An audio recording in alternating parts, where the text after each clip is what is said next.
Hi guys. तो gas हमारा carboxylic acid का प्रिपरेशन कंप्लीट हो चुका है और अब हम डिस्कस करेंगे उसका फिजिकल प्रॉपर्टीज, यानी उसका फिजिकल स्टेट, उसका स्मेल और उसका मेल्टिंग पॉइंट, उसका बॉइलिंग पॉइंट, उसका सॉल्युबिलिटी, ये सब हम डिस्कस करेंगे कार्बोक्सिलिक एसिड का यानी एसिड का। ठीक है, तो उतना खास उतना इंपॉर्टेंट नहीं है, फिर भी हम करेंगे, शॉर्ट क्वेश्चन बन सकता है। तो चलिए स्टार्ट करते हैं। तो मेरा नाम है शंकर गुरुम और आप देख रहे हैं ओ लर्निंग पॉइंट। तो चलिए स्टार्ट करते हैं। हेडिंग लगाएं फिजिकल प्रॉपर्टीज ऑफ क्या कार्बोक्सिलिक एसिड। फिजिकल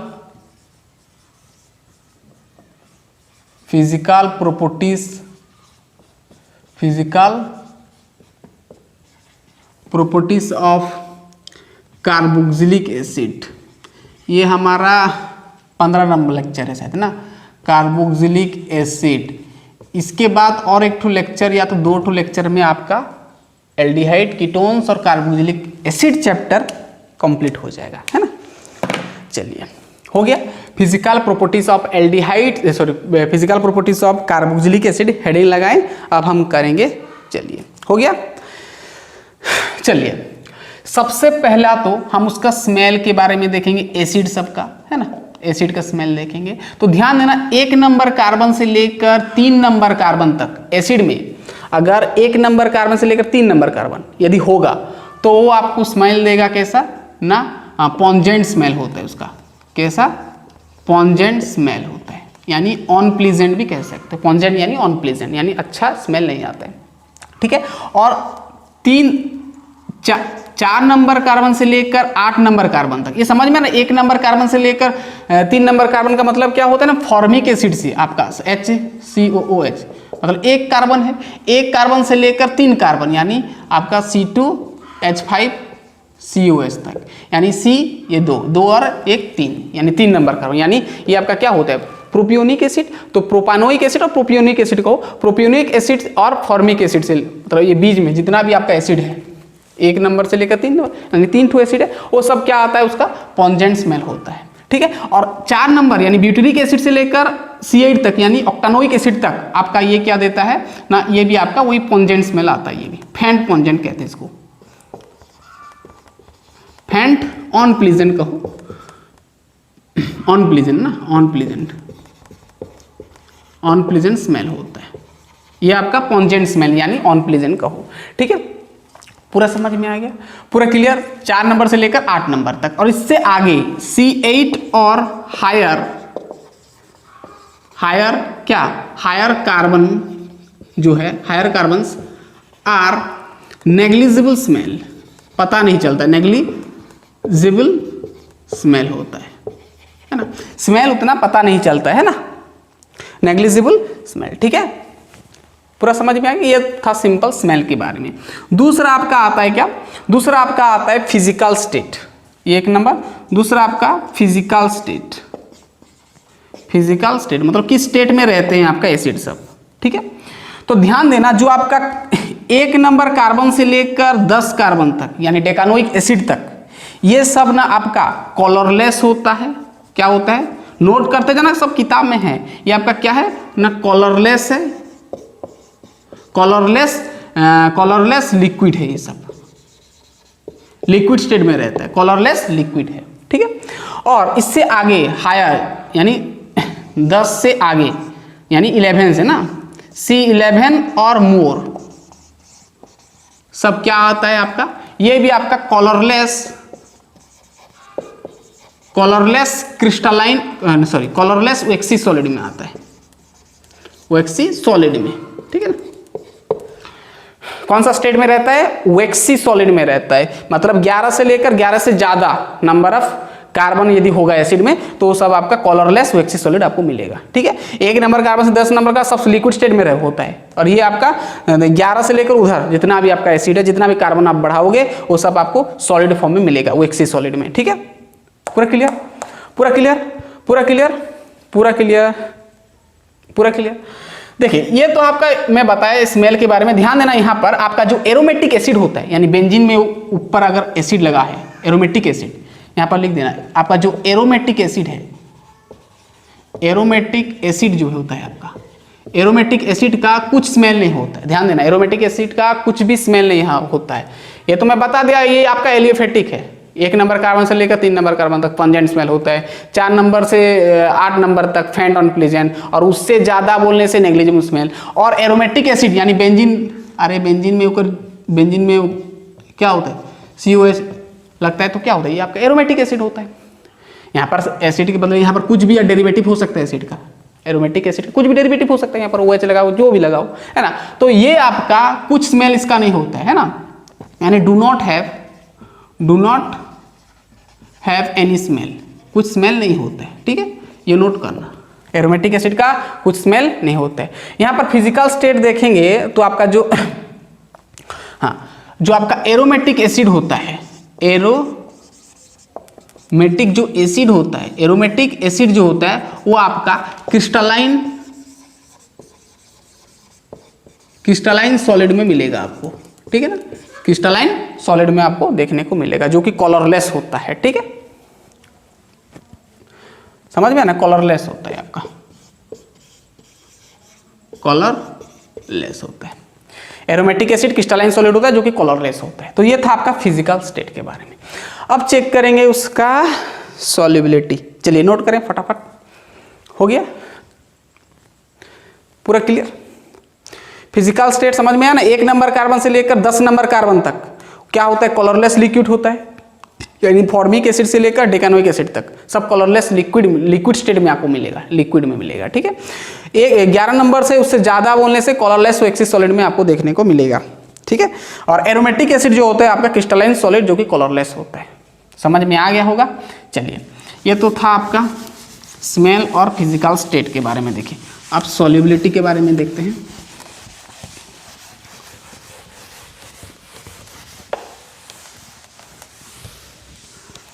अब देखेंगे सॉल्युबिलिटी, 3 नंबर सॉल्युबिलिटी है ना, पानी में हम देखेंगे। तो ध्यान देना, ध्यान से देखना, 1 नंबर कार्बन से लेकर 5 नंबर कार्बन यानी फॉर्मिक एसिड से लेकर आपका पेंटानोइक एसिड तक ये आपका ना वाटर में सॉल्युबल हो पाता है, सॉल्युबल इन वाटर, वाटर के साथ सॉल्युबल हो पाता है। ध्यान से देखना, देखो यहाँ पर तो कैसे सॉल्युबल होगा, आपका जो एसिड होता है RCO डबल बॉन्ड O ये H इस प्रकार होता है आपका, क्या एसिड ग्रुप होता है। तो पानी में ये सॉल्युबल होगा, तो पानी का भी तो मॉलिक्यूल होगा। तो यहाँ पर एक H है, तो यहाँ पर मैं पानी का मॉलिक्यूल बनाया, यहाँ पर मैं बनाया पानी का मॉलिक्यूल, है ना, यहाँ पर मैं पानी का मॉलिक्यूल बनाया, है ना, 2 पानी का, मैं यहाँ पर वाटर का क्या लिया, मॉलिक्यूल लिया, ठीक है। अब देखो यहाँ पर ऑक्सीजन का इलेक्ट्रोनेगेटिविटी ज़्यादा होता है, पता है, पार्शियल नेगेटिव पार्शियल पॉजिटिव, ठीक है। यहाँ पर भी पार्शियल नेगेटिव है पार्शियल पॉजिटिव, तो पॉजिटिव और नेगेटिव के बीच में थोड़ा स्लाइड बॉन्डिंग होता है, जिसको हम क्या बोलते हैं, हाइड्रोजन बॉन्डिंग कहते हैं, हाइड्रोजन बॉन्ड कहते हैं। तो ये हाइड्रोजन बॉन्ड वजह से ये आपका पानी में सॉल्युबल हो पाता है, ठीक है ना। कौन, आपका एसिड ग्रुप RCOH ग्रुप पानी में सॉल्युबल हो पाता है आपका 1 नंबर कार्बन से लेकर 5 नंबर कार्बन तक। ध्यान देना, जैसे यहाँ पर आप एल्किल ग्रुप बढ़ाओगे ना, ये R यानी मान लो यहाँ पर H है तो फॉर्मिक एसिड थोड़ा बहुत घुल पाएगा पानी में, फिर आप यहाँ पर रख दोगे CH3 तो और थोड़ा डिफिकल्ट हो जाएगा, फिर C2H5 तो और थोड़ा डिफिकल्ट हो जाएगा। यानी R यहाँ पर जितना बढ़ाओगे, चेन जितना बढ़ाओगे, नंबर ऑफ कार्बन जितना बढ़ाओगे, उसका सॉल्युबिलिटी उतना कम होगा। यानी आप नंबर ऑफ R बढ़ाओगे, नंबर ऑफ R इंक्रीज करोगे, है ना, तो आपका क्या होगा, सॉल्युबिलिटी डिक्रीज करेगा, सॉल्युबिलिटी डिक्रीज करेगा। समझ में आ गया ना। तो जितना नंबर यहाँ पर R बड़ा, जितना बड़ा ग्रुप लगाओगे एल्किल ग्रुप, उतना उसका क्या सॉल्युबिलिटी कम होगा। ध्यान देना, उसका सॉल्युबिलिटी कम होगा। इसके अलावा भी आपका जो एसिड होता है ना, पानी में तो सॉल्युबल होता है, और इसके अलावा आपका ऑर्गेनिक सॉल्वेंट में भी सॉल्युबल हो पाता है, ऑर्गेनिक सॉल्वेंट सब में। ऑर्गेनिक सॉल्वेंट बोलने से जैसे आपका होगा क्या हो सकता है ना, बेंजीन हो सकता है, ईथर हो सकता है, C6H6, और ईथर हो सकता है ROR, आपका एल्कोहल हो सकता है, ये सब एटसेट्रा। तो ये सब में भी आपका सॉल्युबल हो पाता है कौन, एसिड, है ना। पूरा क्लियर, पूरा क्लियर। तो फटाफट से लिख लें, ये था आपका क्या, सॉल्युबिलिटी के बारे में। हो गया पूरा क्लियर। जितना नंबर ऑफ आर बढ़ेगा, नंबर ऑफ यानी जितना अब एल्किल ग्रुप बड़ा होगा, है ना, तो उतना सॉल्युबिलिटी कम होगा। यहाँ पर इंक्रीज ऑफ लिख देने हैं, ठीक होगा, increase in INCREAS, increase in are solubility decrease करेगा। जितना आर इंक्रीज करेगा, इंक्रीजेंस इन आर सॉल्युबिलिटी उतना कम होगा। ठीक है, पूरा क्लियर, पूरा क्लियर। चलिए अब बॉइलिंग पॉइंट देख लेते हैं। पूरा क्लियर, चलिए सॉल्युबिलिटी किया, अब बॉइलिंग पॉइंट चेक कर लेते हैं।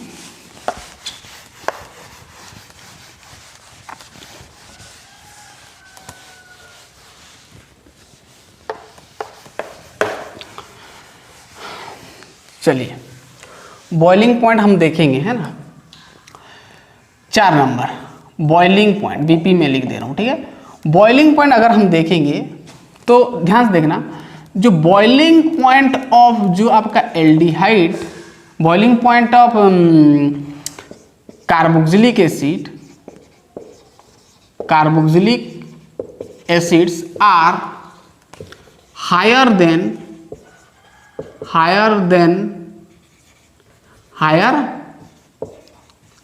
Then of aldehyde and ketone,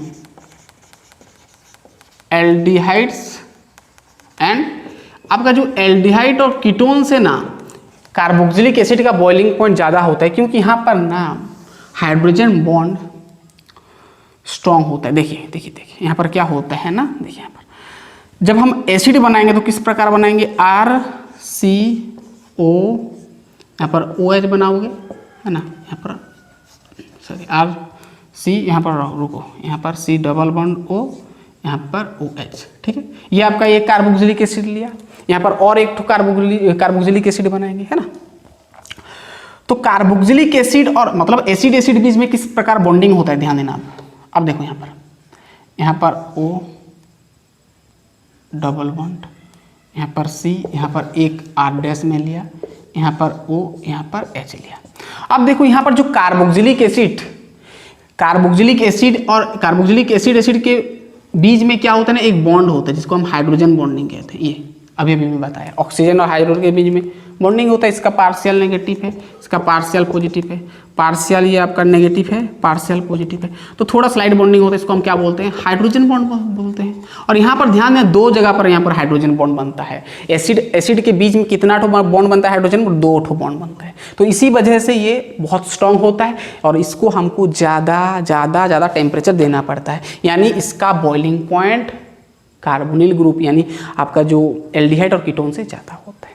ठीक है, पूरा समझ में आ गया, बॉइलिंग पॉइंट इसका ज़्यादा होता है। ठीक है, समझ में आ गया। और ध्यान देना, आप यहाँ पर जितना एल्किल ग्रुप बढ़ाओगे, आर जितना आप इंक्रीज करोगे, उसका बॉइलिंग पॉइंट उतना डिक्रीज करेगा, ये भी नोट करना। जैसे हम यहाँ पर लिखेंगे फॉर्मिक एसिड लिया, फिर मैं लिया CH3COOH लिया, एसिटिक एसिड लिया, फिर C2H5COOH लिया, तो उससे सबसे ज़्यादा बॉइलिंग पॉइंट बोलने से इसका होगा। जितना कम नंबर ऑफ कार्बन, उसका बॉइलिंग पॉइंट उतना कम। जितना कम क्या होगा, कम कार्बन होगा, 1 कार्बन है तो इसका बॉइलिंग पॉइंट कम होगा। इसका 2 ठो है, बॉइलिंग पॉइंट थोड़ा ज़्यादा सॉरी, बॉइलिंग पॉइंट का हम यहाँ पर डिक्रीज ऑर्डर में बताते हैं। इंक्रीज में करेंगे तो इसका बॉइलिंग पॉइंट सबसे ज़्यादा होगा। ठीक है ना, इसका बॉइलिंग पॉइंट सबसे कम, यानी इसको बॉईल करने में हमको थोड़ा मिनिमम एनर्जी देना पड़ेगा, मिनिमम हीट देना पड़ेगा। ठीक है, तो इसका अगर हम प्रैक्टिकल इसका वैल्यू लिखेंगे तो इसका आपका होता है 424 केल्विन में, इसका 391 केल्विन में, और इसका होता है 373 केल्विन में। ठीक है, तो समझ में आ गया, यानी जितना एल्किल ग्रुप बढ़ेगा एसिड में, उसका बॉइलिंग पॉइंट उतना बॉइलिंग पॉइंट, सॉरी मैं यहाँ पर गलत लिख दिया, बॉइलिंग पॉइंट उतना, एल्किल ग्रुप जितना बढ़ेगा बॉइलिंग पॉइंट उतना बढ़ेगा। ठीक है, पूरा क्लियर। ठीक है, पूरा समझ में आ गया ये बॉइलिंग पॉइंट। चलिए अब हेडिंग लगाए मेल्टिंग पॉइंट।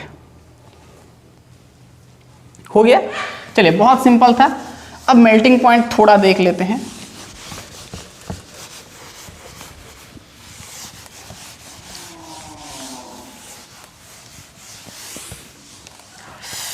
5 नंबर ना, मेल्टिंग पॉइंट। मेल्टिंग पॉइंट, तो मेल्टिंग पॉइंट ध्यान देना यहाँ पर बहुत बहुत बहुत बहुत बहुत इंपॉर्टेंट, ध्यान से देखना। जो आपका मेल्टिंग पॉइंट होता है ना, मेल्टिंग पॉइंट ऑफ, सॉरी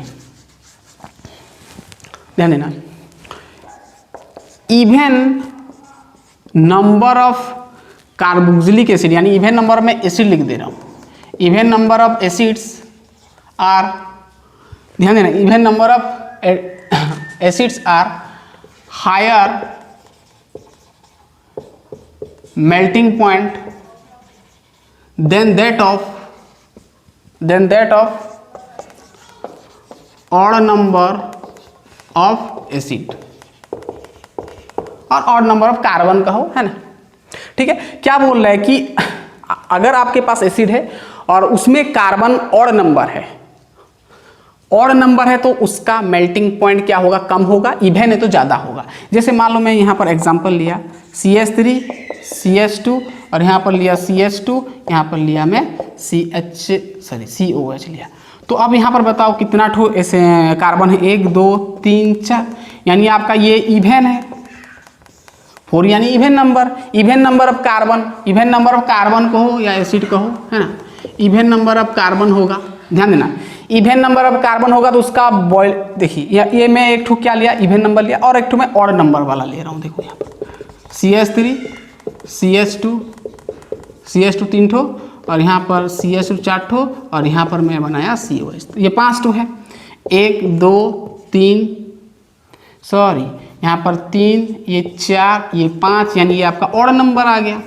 तो वही प्रैक्टिकल यहाँ पर प्रैक्टिकली देखा गया है कि आपका जो इवन नंबर ऑफ एसिड होता है, यानी इवन नंबर ऑफ कार्बन होता है, उसका बॉइलिंग मेल्टिंग पॉइंट ज़्यादा होता है, तो इसका होता है 267 केल्विन होता है, और इसका होता है 237 केल्विन होता है। ये प्रैक्टिकल है ना, ये देखा गया है। ठीक है, तो even number of carboxylic acid का बॉइलिंग पॉइंट ज़्यादा होता है as compare to odd number. ठीक है, पूरा समझ में आ गया। तो इसका था ये आपका बॉइलिंग पॉइंट, सॉरी ये मेल्टिंग पॉइंट बोलना था, ये क्या होता है, मेल्टिंग पॉइंट। ठीक है ना, even number of carbon atoms का मेल्टिंग पॉइंट ज़्यादा होता है किससे ना, ऑड नंबर से। ठीक है, पूरा समझ में आ गया। तो ये था आपका मेल्टिंग पॉइंट का कहानी। तो गाइस हमारा छोटा सा टॉपिक था फिजिकल प्रॉपर्टीज था आपका क्या, कार्बोक्सिलिक एसिड का। तो ये हमारा कंप्लीट होता है। इसके बाद हम करेंगे केमिकल प्रॉपर्टीज, है ना। केमिकल प्रॉपर्टीज थोड़ा बड़ा लेक्चर होगा, बहुत सारा रिएक्शन आएगा, नेमिंग रिएक्शन सब आएगा, तो लास्ट लेक्चर होगा। ठीक है, फिर हम रिवीजन करेंगे। ठीक है, तो चलिए नेक्स्ट लेक्चर में हम मिलेंगे chemical properties of carboxylic acid. तब तक के लिए पढ़ते रहिए। All the best.